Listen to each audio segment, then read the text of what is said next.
Hello everyone. Hi. Welcome to Introduction to Mindfulness. I can start talking anytime it seems. So what I'm going to do today is I will briefly introduce mindfulness as a fundamental teaching of Buddha, and which is getting a lot of attention these days.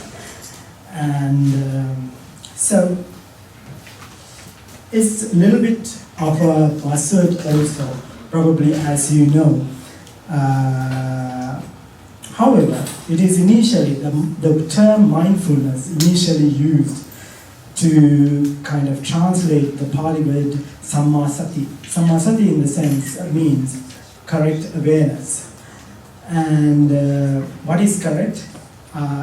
Awareness without emotional relationship, basically liking or without liking or disliking, you are aware of things, you very clearly know what it is. And in psychology these days, we use the definition like that, paying attention in a particular way, on purpose, in the present moment, and non-judgmentally.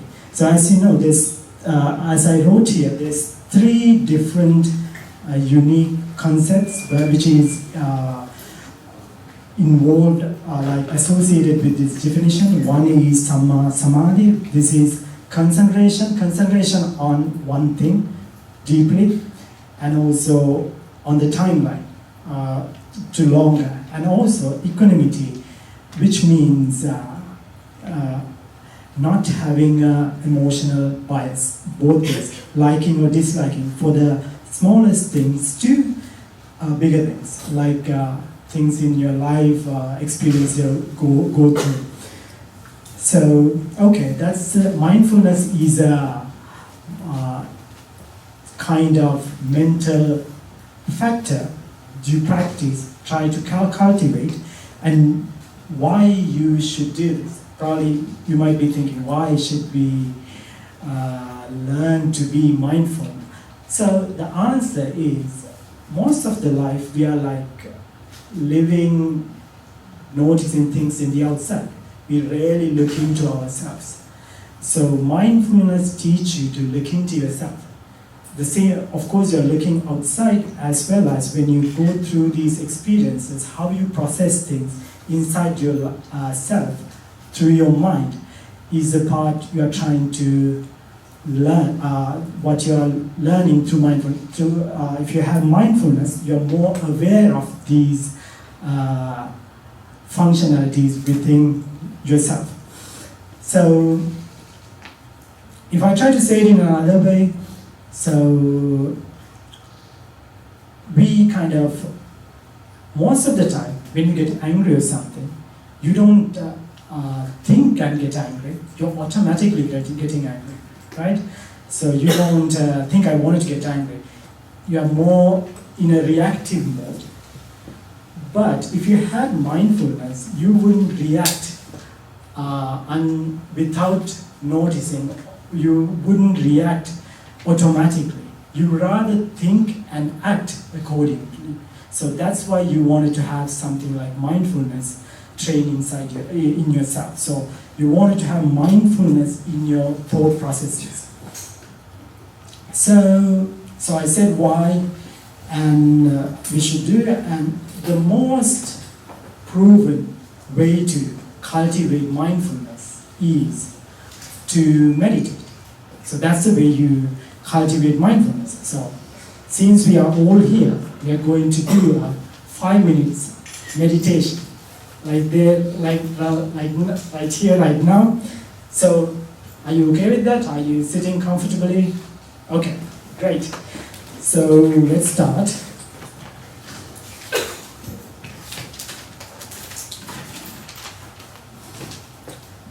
So find a relaxed place to sit. You wanted to have your back upright, but not too tight.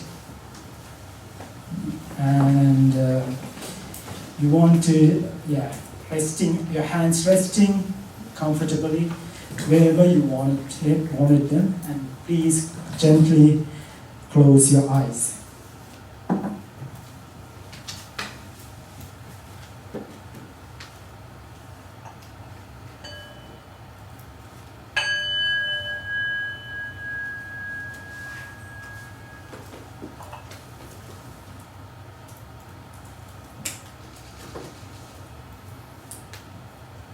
Now, you can start with noticing your body.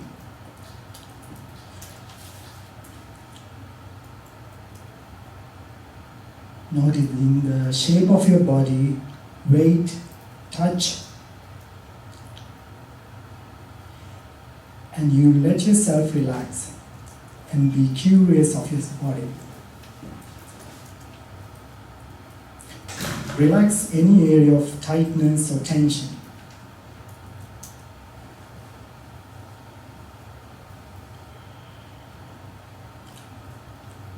Let breath soften.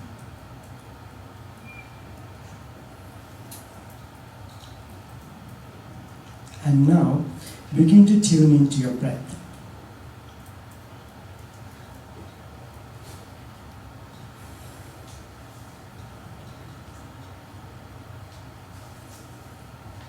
Feel the natural flow of the breath.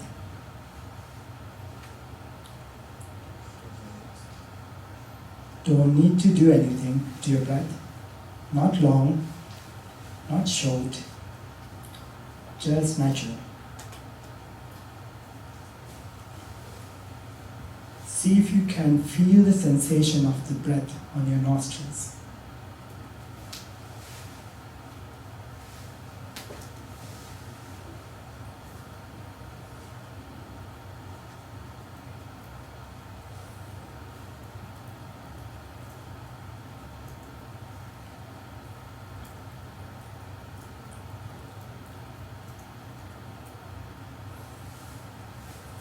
If you find it difficult to feel the natural breath, you can take few intentional breaths and then continue with the natural breath again.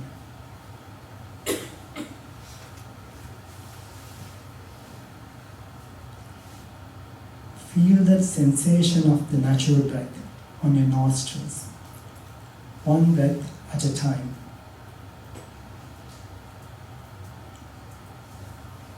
When one breath ends, the next breath begins.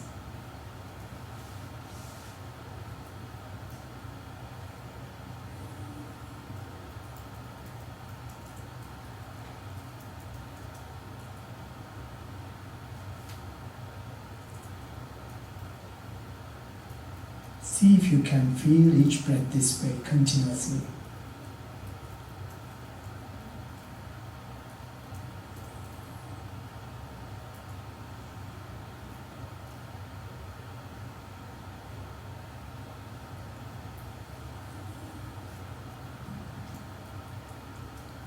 When you do this, you may start noticing your mind start wandering.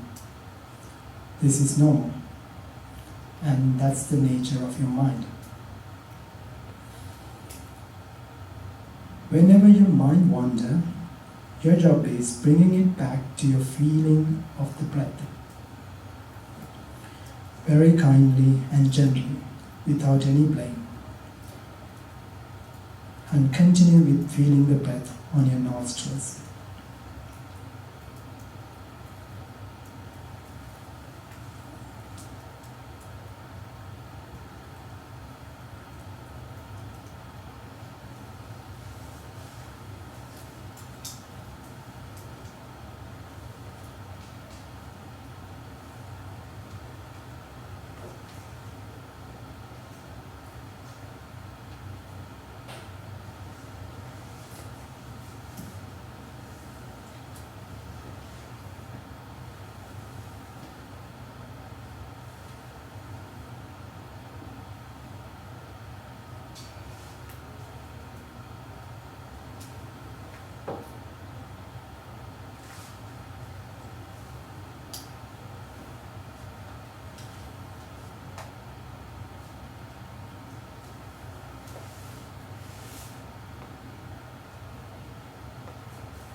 slowly open your eyes and come back to the session.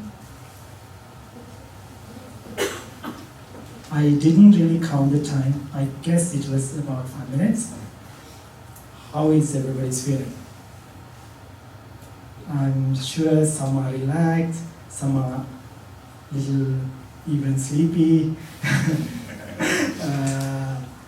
So I think if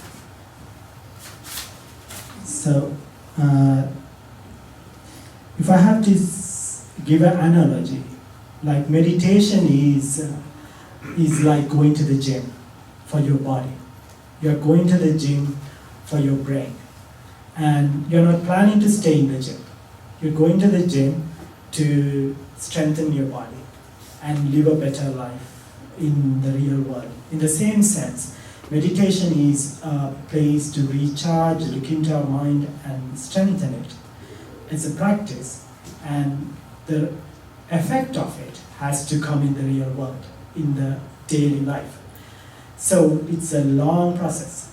So it's not a quick fix to everything.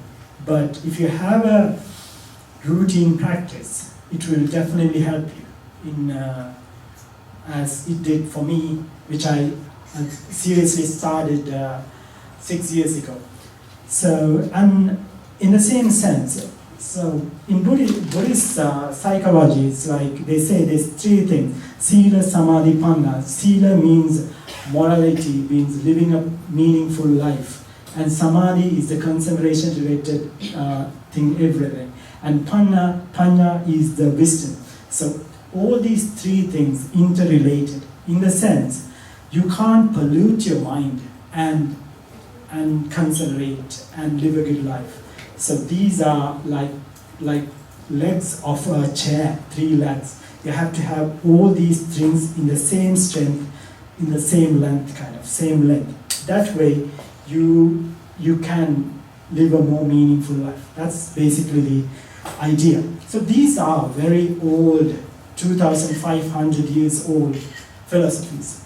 And why it is very popular these days? Probably, I think in the world, I don't know how many people were meditating at Buddha's time, and right now we have the most people in the world meditating.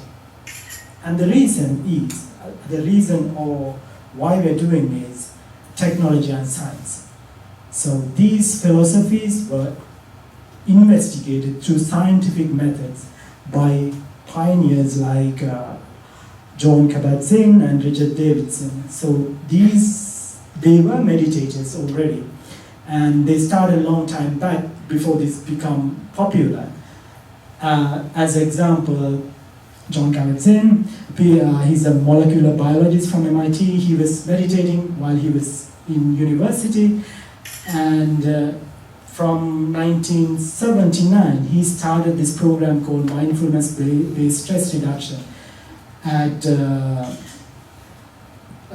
University of Massachusetts, University of Massachusetts Medical Center, and there were many studies saying this helped the patient to overcome their stressful situations. So this was an 8-week therapeutical program he developed, and he says he came up with the idea when he was in retreat, and that was probably the biggest meditation training program happening in US right now. There are so many people doing this. And these are like statistical, kind of analytical ways to say this working, this is good for your mind. And also, Richard Davidson, what he did was he used neuroscience to prove the effectiveness of meditation. So about neuroplasticity mostly, and from 1992 he mostly researching on how meditation affects the mind.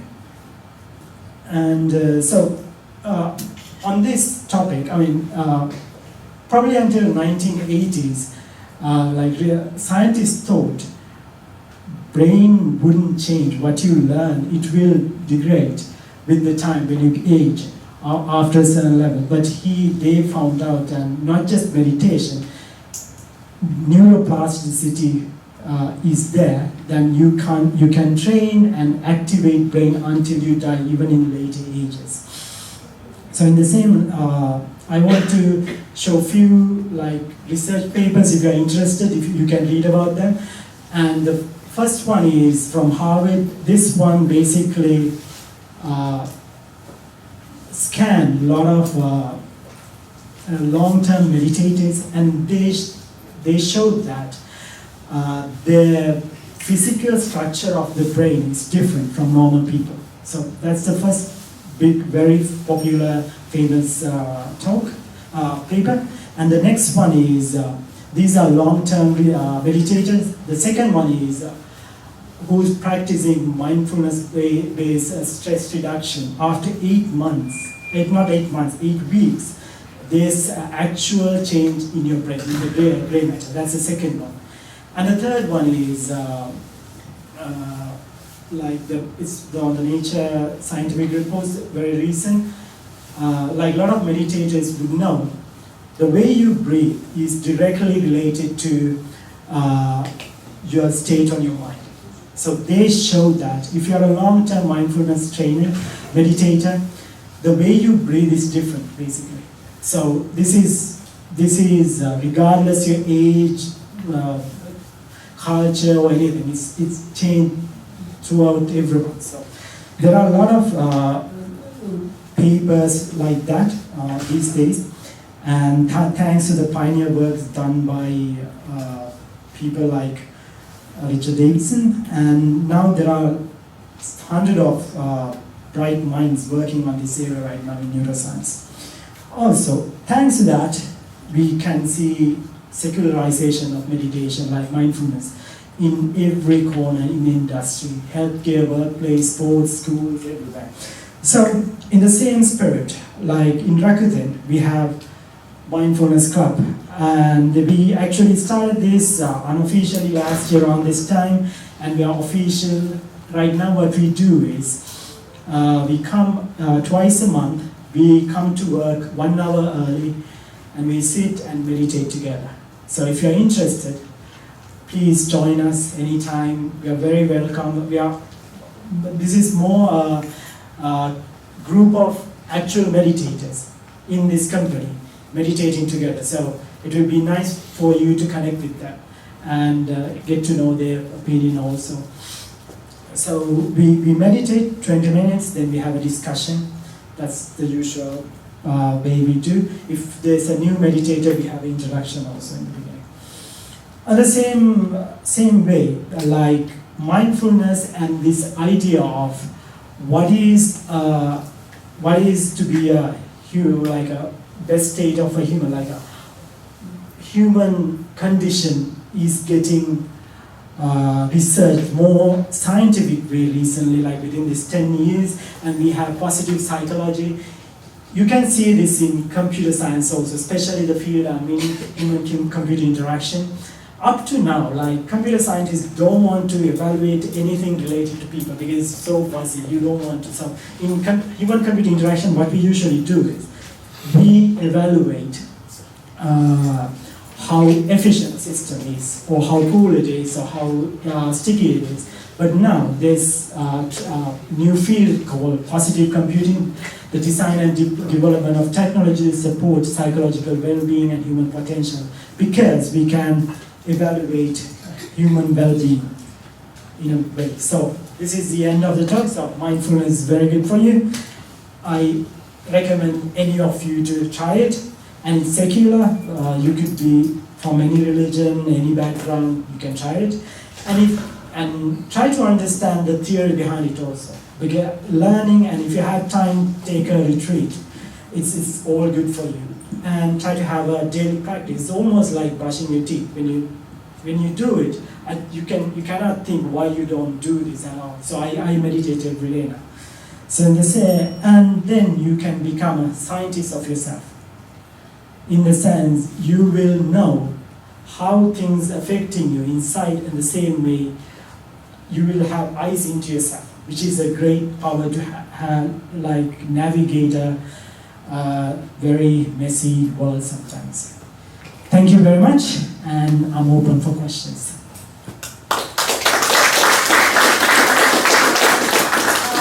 For a great speech, and I believe we will have 1 or 2 minutes for questions. If you have any question, please raise your hand. Please. So you started a group with mindfulness in Rakuten. Do you know about other companies doing that more officially or promoting mindfulness among their employees? Very good question. I mean, everyone, Fortune 500 companies in US, they have a mindfulness program. So like Google, they had it from 2006. And in a funny way, like every company has it, and Rakuten will probably have an official mindfulness course next year. So I'm working with HR and talking about this. So it's about a learning program. You can understand how to enhance mindfulness. Is there any other questions? So I'm going to add one more thing. So there are a few members like Pasan, Ferren over there who are meditating. So if you want to ask them how it is, please feel free. And I'll be in the party later, and I'll be here hanging around this area. You can ask me any question later also. Okay, thank you, Dana again. Thank you. Okay, later we will have 10 minutes break, and we will have a keynote on track A from 1 p.m.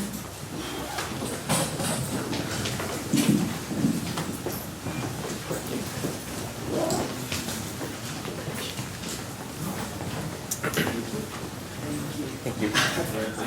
Thank you for the question. I want to come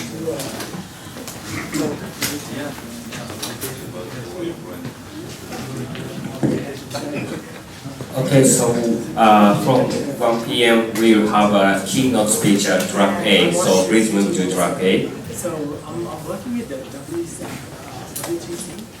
and in Japan I'm representing they're doing a lot of things related. So I was just wondering if there's any way we can facilitate advocacy. Yeah, so W3C. W3C, yeah. W3C. Thank you. I don't have my card.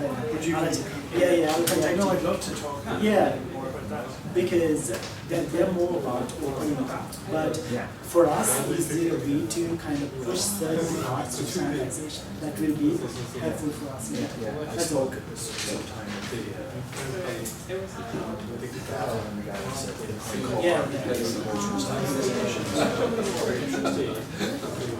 But also the story mindfulness teacher. So she's done she delivers a 8-week training program. So she studied and did her master's. That's wonderful. I'm definitely going to talk to you. You stay in Japan for a while. I know just for tomorrow. We're here this week. It's a short trip. We'll meet this evening for a beer. Chat. Thank you. Hey Dan. Hi. I'm Ben. Nice to meet you. From Rakuten today. So Okay. shall we do our interview? Right now? Yeah, I'll bring you down to the second floor. We have a meeting room. Okay. How long does it take? Like 20 minutes. Yeah. Is that fine? Oh, that's fine. Let me say, I'm coming in a minute. Sure.